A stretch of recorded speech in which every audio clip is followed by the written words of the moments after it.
On to our very first story now, and some residents of Keta and Agaveji in the Volta region have been displaced by tidal waves yet again.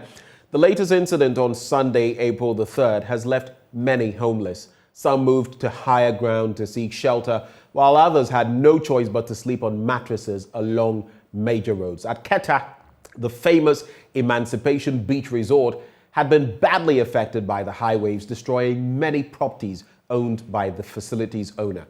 Residents who spoke to JoyNews correspondent Ivy Setoji lamented the continuous ravaging impact of the sea, adding that the recent waves may cut off streets and make it difficult for people to use the roads. And joining us live on Zoom is the MC for Kitu South, Mr. Maxwell Lugudo.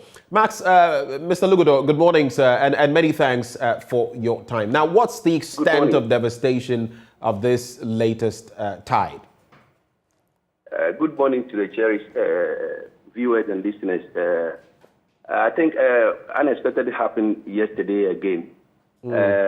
Yesterday, actually, it was a little bit serious, but this morning, everything is almost good now. Now, you say the unexpected happened again, but was it unexpected? I mean, this has happened time and again. So how unexpected was it? Actually, because I was there myself on Saturday with the engineers to go and work on the island that we proposed. So we never expected it to happen the following day. So that is why I'm saying unexpected. Just how bad has it been in terms of the devastation caused? It's a little bit bad, but not like last year's own. But actually, it's a natural disaster. We don't know what will happen again as soon as possible. And how has the assembly been like? How has the assembly been attending to those who have been displaced in this situation? How have you handled that? Yes, as of now, we, in collaboration with the NADMO, we're trying to get a temporary tent for people who are displaced. But in middle term, we putting up these 2-bedroom houses unit on the island. We went there Saturday just to go and see how we can start the work. Then Sunday, unfortunately, this thing happened again. Can you give us details of how many people have been affected so far? As of this morning, I'm just waiting for the NADMO to give me the real actual figure. So I'm just waiting for them. You made mention of a facility that you're trying to put up. How long do you think it will take for you to put it up so you can help more people? I think by 3 months' time, at least 15-unit 2-bedrooms should be ready. Mr. Lugudo, thank you for joining us and bringing us those updates. Now on Zoom, NADMO is also joining us live as the Volta Regional Director for NADMO, Maupemo Amewuga. Joins us. Mr. Amewuga, a very good morning to you. Thank you for joining us. Now, first of all, we understand the incident affected other areas as well. Are you able to confirm the affected areas specifically to us?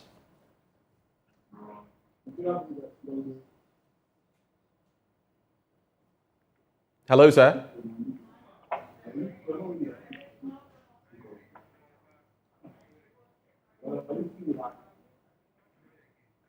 Hello, Maupemo, are you on the line? Yes, I am. Right, my apologies. Okay, so thank you so much for joining the conversation. I was asking whether you had any updates in terms of the numbers that have been affected specifically. Right now, my men are on the ground, and currently they can't give me any specific number, because the issue happened yesterday, and first of all, they must help people to safer places before any other things will be done. So right now, they are on the ground as we speak. I wanted to actually go there myself with my team this morning, but we'll be going tomorrow because we need to get some updates on it before we go there.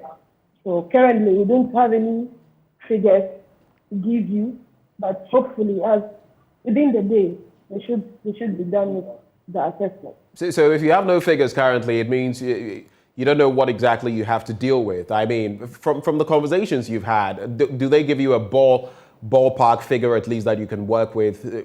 Don't you have any estimates that you can work with at this point?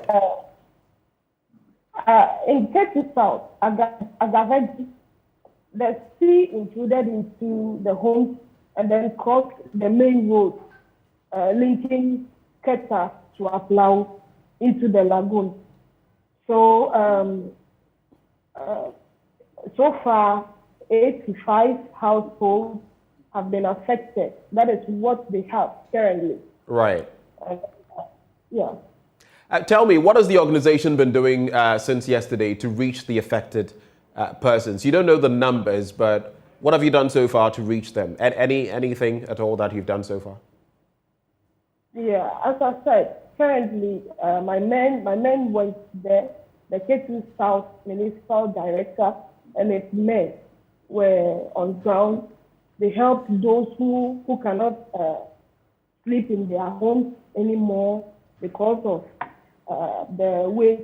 They have to help them to safer places. So far, that is what they have been able to do, relating the actual figures before we can know what actually should be done. But initially, the people weren't cooperating with my men. They were saying they don't need relief this time and that they really want the sea defense. That is the only thing they need. But in some few minutes ago, I spoke with the director and then he said they are now cooperating. So the information now is a bit scanty, but hopefully by close of day, we should get proper details on the whole. Right. You spoke of a road being cut off. Can you dilate further on that? Can you give us some more detail on that? Yeah, the main road linking Keta to Aflau into the lagoon have been cut off. But currently, I hear the water is going down and then it's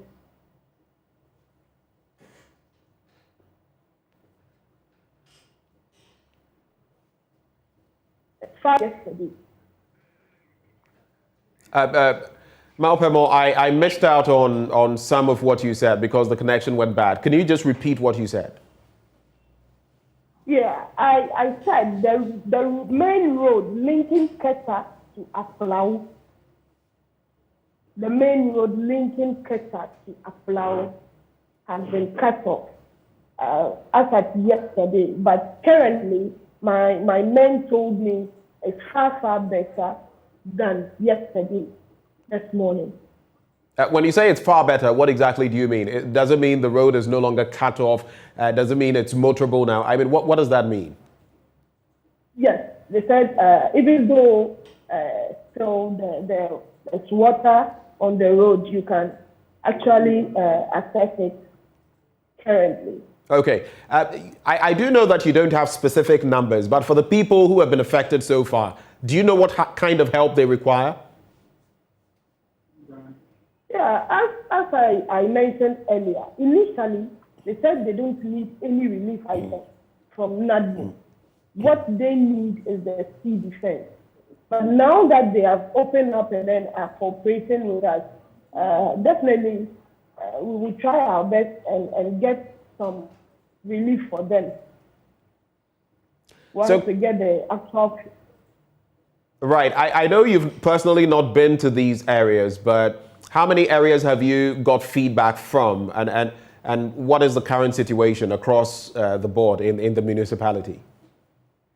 Okay, so I have information on Angloga, Keta, and then Ketu South. In Angloga, Agokeji and Atiteti, but the water has gone down. In Keta, Emancipation Beach was affected. The wall has been pulled down. But those are the country information I have currently. Right. And so between now and tomorrow, you're saying that tomorrow you'll be on ground with your team. What can we expect from NADMO between now and tomorrow, ahead of the visit? We will go there and based on the information we'll be getting from our men, we will try our best and then give the affected victims a bit of relief whilst we see the permanent solution, as we spoke about when it happened some months back. Permanent solution being the sea defense. We will see how best. I cannot promise anything because it's not within my power, but we will see how best we can go about it. Malpemo, thank you so much for engaging us on this all-important incident. Malpemo Amewuga, a Volta Regional NADMO director there. And in our next story, fire has raised more than 100 stalls at the Takrady makeshift market, destroying properties worth thousands of Ghana cedis. The fire started at around 2 a.m. Monday dawn. It took personnel from the Ghana Fire Service over 5 hours to fight the fire. The cause of the fire is not known.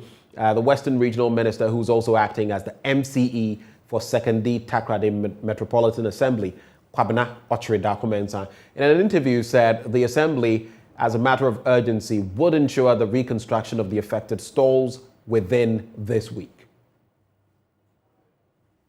We have to mobilize more fire attendants to come and join the Ghana Fire Service. We are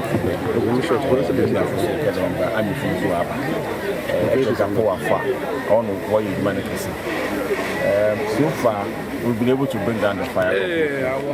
Now, it's too early to apportion the but now fire for another assessments of what actually caused it. Who are those affected so that we can also support them. We want to start reconstruction this week. And we are catching experts in what's where experts in and one for knowledge of grant tell me what to do immediately. So far, we have about 4 sessions here. Into one session, then we will be 30% fire now. What that is. So we are looking around 100 to about 130 shops are wire affected. And we believe that we should be able to build those back as quickly as possible. It's not time to blame anybody. Now the time is to put the fire off, do the assessment and restart the construction. Actually, stuff of people when you said, what's up, serious. Close doors, a telephone, phones, it's very worrying. But we believe that we should be able to come together as quickly as possible to make the meeting. It will be an important contribution there and it's open. We are directed to the State Takrady Metropolitan Assembly to help us get the women's life back on track. So far, we are not going to give reasons why this started, but we will get that information. I believe by close of day tomorrow, and then we can take the right decisions. But we want to start with their lives together. Well, some eyewitnesses have also been interacting with JoyNews. Here's what they had to share. First, I watch your door, Minister, what the line no do. Japanese Minister. But I want to go on a tap. No, I should put another Pialan de Macalba. Even Carl come for Pialan them. So one demand to Janon Daldan. But a Pialan de Macal from Abayampo. What's one man coming in with? But according, that would be that word in Danity. Frederick can sell all your post. What you mean? I'm not afraid to go outside. You have to be afraid to go outside. And then once what I did, why you do not because most of one car panning yarano. What did you make this car panning? But you are what the castle that I'm not very but fire for me. Why you do not why you do not? So why you do not because you have to now go to fire for why you do not. What from Mama Pat, that is not what the family is sweet. Why the was so more, but not on second. Was there by a phone and we ought to do something for. But, Daddy, stay out. Oh, no, I can't find the I'm from Bob. Yes, I can find something like a gen butter. Why do we do with you? But I can't on the classes why don't you on the inside. Well, let's go live now and interact with correspondent Natalia Kwanzaa for some updates. Natalia, thank you for joining. What's the situation at the market currently? Yes, Ben. So you can see from the screen at the moment, I'm at the place which was burnt. So this is a portion of the market which was burnt down this dawn. At the moment, as we speak to you, Ben, the city authorities have been around, and they have been saying that they would make sure that these women are supported financially. That is coming from NADMO, and so a committee has been set up to investigate the cause of this fire. Ben, from what you saw, I don't know if you saw it clearly, but this is a place where there are grains, variety of items being sold here. We talk of clothing, shoes, food, and all that, and they couldn't salvage anything. Well, the market women are saying that this is because there are no routes within the market which would allow drivers drive in, so it was even difficult for the fire tender to drive in, so it had to stand a distance and then throw the tube in here to get the fire down. As indicated earlier, it took 5 hours for the fire to be brought down. So this is the situation. A committee is going to be set, and then there is a promise from NADMO that these traders will be supported financially. Right. Before I pose my next question, I'd appreciate it if you could, give us a picture of what exactly is happening there. I mean, a visual of what is happening behind you so that we can see the smoldering stalls and all of that. But I'd also like to find out, some of these people have been making calls, right, for help. What exactly have they been saying in that regard? Yes, Ben. So they say that they need government to assist them financially because, just like we've indicated, it's just about barely 1 year since they were relocated from the main Takoradi market circle to this place. So somewhere around May 5th, 2021, these traders were relocated here to allow city authorities to redevelop the old market circle. And so for them, they've a lot of money in here, and then when they came here initially, business was not booming, and so they are now picking up. And for this to happen to them, they say that meaning they've lost everything, and so they would need government and city authorities to support them financially so that they can, come back and then start their business. The Western Regional Minister you heard there says that there are plans to start rebuilding of the place which were burnt within this week, and this is about 100 plus stores here we are talking about. Nathalia, thank you for bringing us the latest there, our Western Regional correspondent, Nathalia Kwanzaa. Now, the National Union of Ghana Students has elected Dennis Apialabi Ampofo as president, despite agitations over the credibility of the elections. He won the election with 78.1% of ballots cast. The aggrieved members, raising concerns about the credibility of the elections, have also declared some aspirants as winners. Nanaya Ojima was on the ground and filed this report. We have the winner. Electoral Commissioner of NUGS declaring winner of the election. Master Dennis Apialabi Ampofo. He garnered a whooping 824 votes.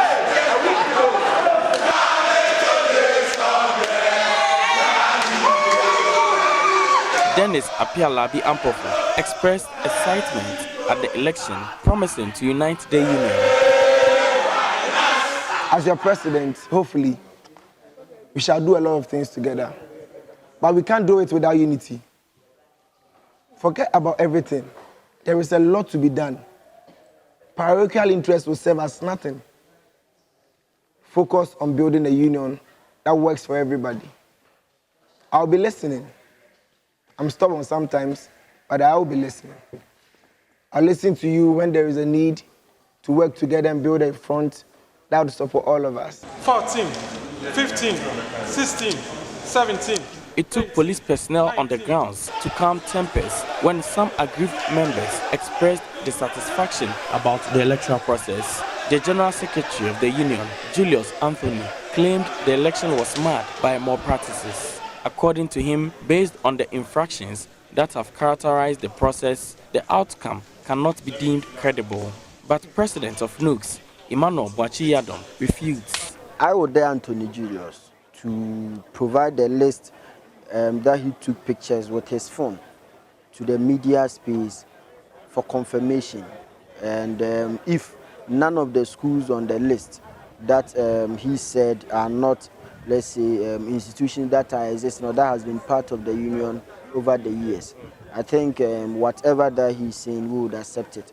Now, he remains the only executive of the union that was part of the electoral process from start, although he didn't end due to reasons that he only can explain. He joined the national leadership, formed the queue, followed the queue patiently, had his turn to cast his vote. Before the counting of the ballots, some aspirants had declared themselves winners of the election.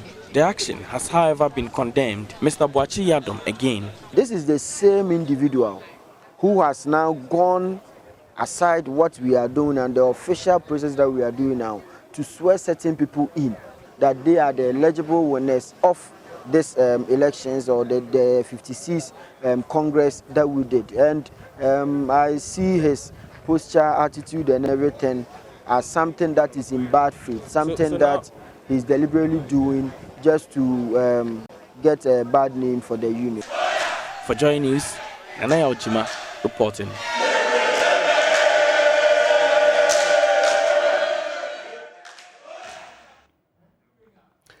Well, Dennis Labiampofo, the president-elect of NUX, joins us on Zoom. Dennis, good morning to you. Thank you for joining the conversation. How do you feel looking at all the drama characterizing your election as president of NUX?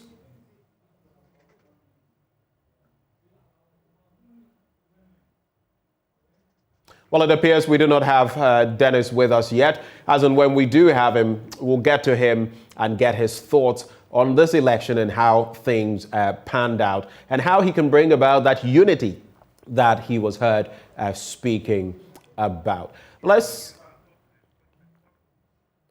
Hello, Dennis. Can you hear me? I can hear. Can you hear me too?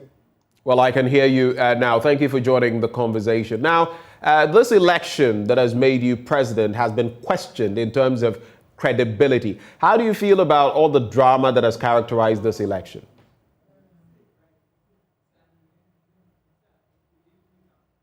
Are you with me, Dennis?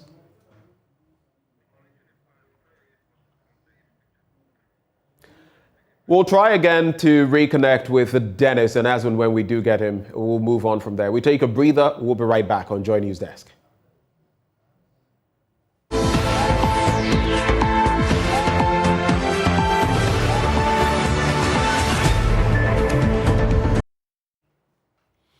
Well, we're moving on now. Do we have Dennis? Right.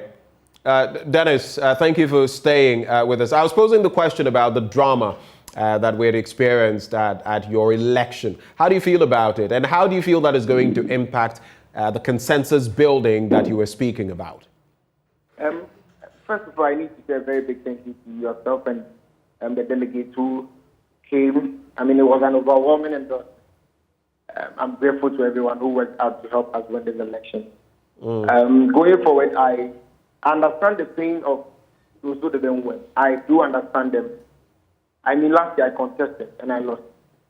So losing an election does not mean it's the end of the world. Before anything, I want to use this medium to call on everyone, whether you won or you lost, that we have just one National Union of Ghana students. The electoral process was just one. The Constitution is one. The Electoral Commission is one. And we should all put our hands together, our efforts together in building a union that works for every single person. You see, the challenge is that this union is not just about myself, Dennis. It's about the young students in villages, the young men and women who really must enjoy education as a right but not a privilege. For their sake, we need to put our heads together and work it out. I do not have a problem if anyone feels aggrieved by the electoral process. I think that is the essence of democracy. Democracy is such that it gives room for people to follow process and procedure to challenge the state of anything that they do not agree with. If that is so, then I believe strongly that they should follow process and procedure. I'll give you an example with the President John Dramani Mahama and Nana Dankwa Akufo-Addo in 2012. Nana Dankwa Akufo-Addo was not happy with the process, but he didn't cause mayhem. He went on to challenge the legitimacy of the election via the laid out process. John Dramani Mahama, His Excellency, said, what did he do? He went on to challenge the process in 2020. I think that is the essence of testing the strength of our democracy. It is the way out. And I believe that the National Union of Ghana students will come out of it stronger than we were before. And I will do everything within my might and power to pull everyone along the train of leadership, along the train of building a union that works for every single person. Right. But in the midst of all of these things you say, some of your contenders speak of gross violations, malpractices, electoral malpractice. That puts your legitimacy in question, doesn't it? I mean, if anybody finds a fault with the process, I think those are people who are entitled to their opinion. And as a student of democracy, I don't think that it is wrong for someone to have a problem with the process. In the same way, there are people who contested myself and have called to congratulate me. We were three opponents. Charles Opon has called to congratulate me. Does that mean that his view of the election being credible is not valid? No. Does that mean that his point or his version must not be taken into consideration? That is why the framers of the Constitution gave them a layout process that nobody shall impersonate myself. There shall be only one president-elect in Ghana, and there shall be only one president-elect in the National Union of Ghana students. At the end of the day, the laws are there, and if there is a need, it must be tested. I can't hold brief for the Electoral Commission. I can't hold brief for whoever organized the election. The Electoral Commission has the mandate. If you believe that they've acted ultra-virus or they've acted outside their remit of their mandate, I think that the good thing to do is to test the law and not to self-acclaim anything on that itself. Dennis, my final bit to you, once you are left to stay in office as the substantive president, how are you going to unite NUGS, especially considering now that there are some threats of splinter groupings and all of that? How do you mean to unify the body? I think that one of the key things that we'll be doing in the next meeting is broader stakeholder engagement and consultation. I think that if a person is agreed, we may not necessarily or erroneously think that it is the whole union that is agreed. If people lose elections, they are always agreed. My focus is our students. I'll be engaging every single group, every block under the union. The union is made up of blocks to ensure that we put ourselves together and run a union that works for people. The unity might not necessarily mean that opponents, aspirants, contestants would have to be pleased in its entirety. The unity must be found in the midst of the students. And that is my focus. Whoever is agreed would, as much as we can, engage people. Because I do not want to lead a union that does not work for students. But that does not mean that we should also countenance on irregularities or wrong pronouncements and pull everybody along. That's my assurance to the students of Ghana. I said this while campaigning, and I will stand by it even now, that our students' front must be united, and I will work, engage, consult, bring everyone together under the umbrella of the National Union of Ghana students to ensure that we work for the common good of our people. Thank you, Dennis. Dennis Apialabi Ampofu is NUGS president-elect. Thank you so much for joining.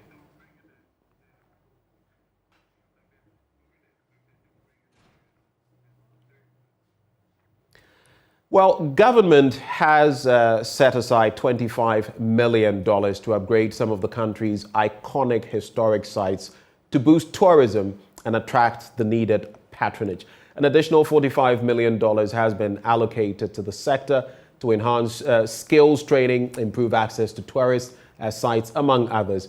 President Akufo-Addo announced this when he opened the Destination Ghana event in London to usher in a new drive to attract foreigners to visit and explore Ghana. According to him, Ghana has an abundance of offerings in the tourism sector for the world as the countries ease restrictions following the COVID-19 outbreak.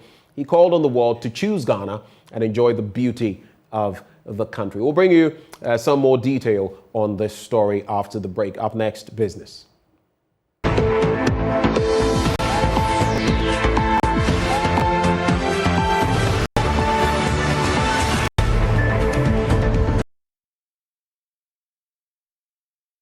We sincerely apologize for that, but let's go back to the story because prices of bread are expected to increase on the market as bakers complain of hikes in cost of ingredients. They say the price of flour and sugar has increased astronomically, hence the intended increment. Some members of the Bakers Association say the increment is necessary to keep them in business. A typical breakfast in any Ghanaian home or most Ghanaian homes will always have bread on its menu. It tells how important bread is to many lives in this country. However, due to the increasing prices on some commodities or ingredients for making bread, some bread vendors and makers in Kumasi have resorted to increasing prices of bread. The bakers say the prices of loaves of bread will go up from 2nd April. Desmond Obey, a baker, says ingredients such as margarine, egg and salt have seen prices shoot up on the market. He fears any delay in increasing their product will collapse their businesses. Yes, I've been some yetono 258. Now, so this year, I'm no say, some yetono 305. And they are cry, ye meeting say better pound, and they meeting say better pound. Almost 30 cities as an account. This is some year better, is some 3.4.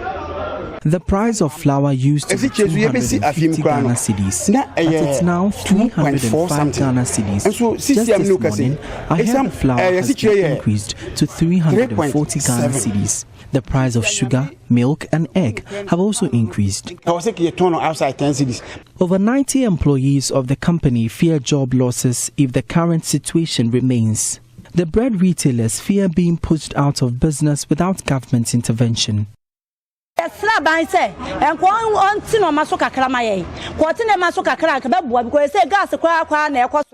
Our profit has reduced due to the hikes in the cost of ingredients. Let me 100, 150. It cost 8 Some consumers are also worried over the new bread price increase. I am not worried. I would ask the vendor to sell to me at credit.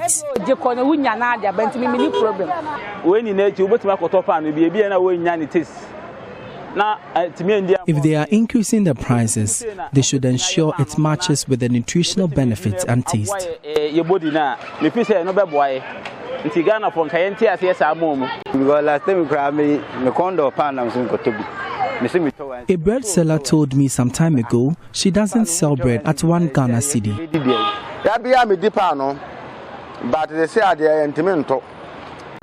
I always take in bread, but I cannot buy one anymore. Pound 8 cedis.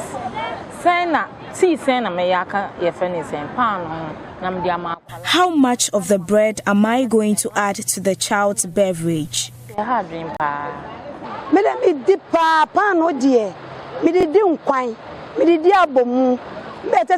I eat bread with almost every soup. I'm worried about the new prices.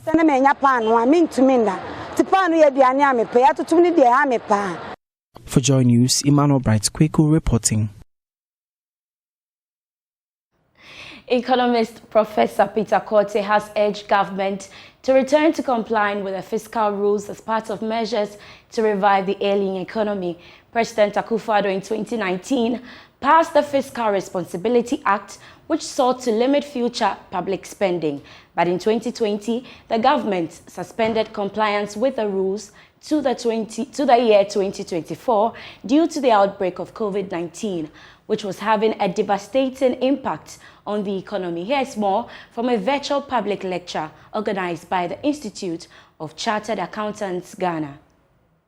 The director of ISE, Professor Peter Korte, says there is the need for government to reverse the suspension of the fiscal rules to complement efforts in addressing the current economic challenges bedeviling the country.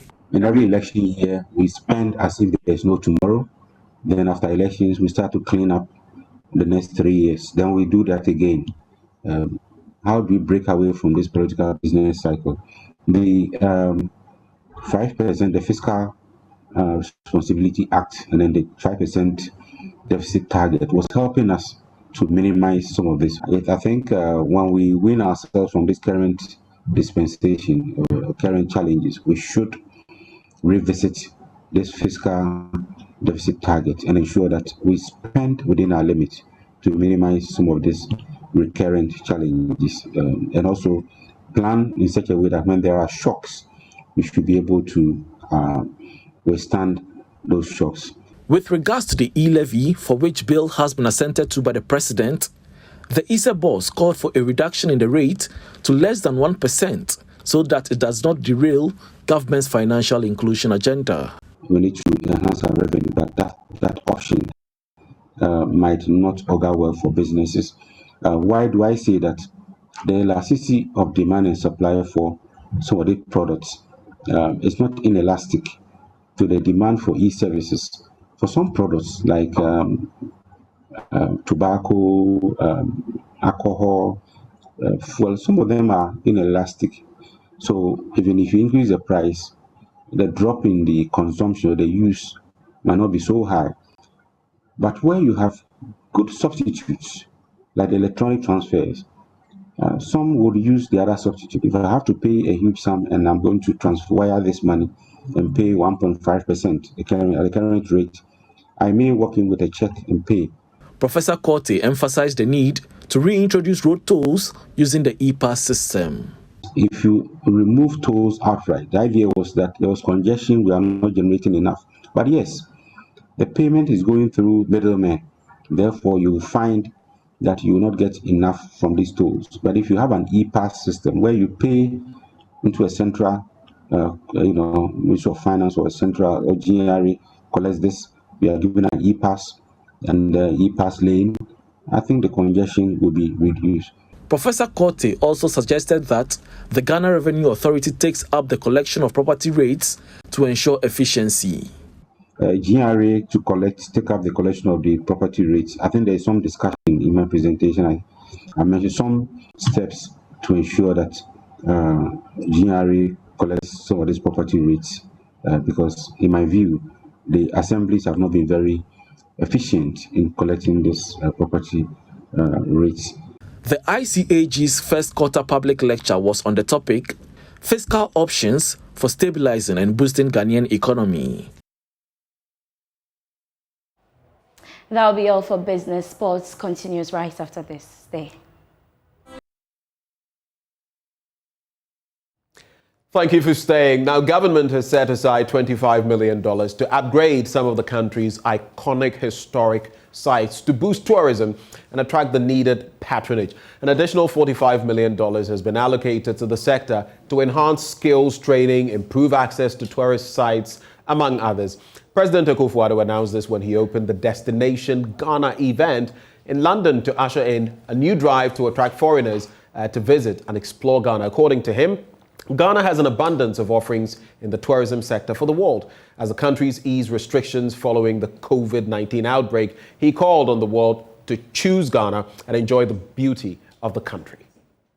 Over the last few years, we have, in addition to the abundance of natural resources, embarked on a product improvement plan where several tourist sites in the country are currently undergoing site renovations. These include the Aburi Botanical Gardens, modeled after the famous Kew Botanical Gardens here in London, the Yas Antoine Memorial Museum, and the Kente Museum, both in Kumasi. Further, an aggressive sector skills development process under the Ghana Cares or Bantampa program, the 100 billion cedi post-COVID economic recovery program of the country, is currently ongoing under the auspices of the Ministry of Tourism, Arts and Culture and its implementing agency, the Ghana Tourism Authority. This year alone, it is expected that some 25 million United States dollars will be expended to upgrade some of our iconic sites, including the famous Elmina and Cape Coast castles, the Kwame Nkrumah Memorial Park, the Mole and Kakun parks, and cultural museums in Yendi in the northern region, Ejiso in the Ashanti region, Ekropong in the eastern region, and Ho in the Volta region, under the Ghana Tourism Development Project, supported by the World Bank. Additionally, I'm happy to note the funds will be directly injected into supporting SMEs in the hospitality and beverage sector. I'm eagerly awaiting the expedited conclusion of negotiations with the World Bank, which is intended to culminate in additional financing to boost the tourism, arts, and culture sector.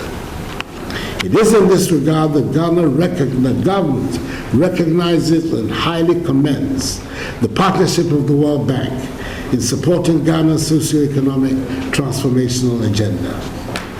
I acknowledge the efforts of the dynamic country director of the World Bank, Mr. Pierre Laporte,